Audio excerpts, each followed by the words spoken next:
Ngayon, silipin na natin kung kumukulo na. Kumuha ng pot holder at silipin. Kailangan pala na may takip para madaling kumulo. Ayon, kumukulo na.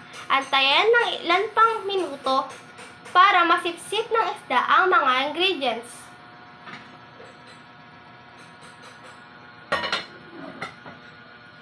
Silipin natin kung ito'y luto na.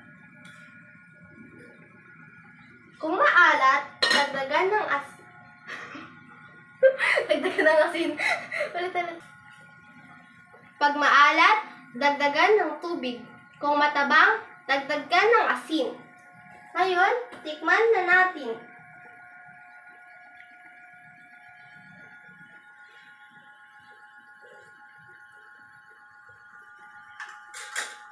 O ayan, tamang-tama na ang lasa. Ito ay luto na.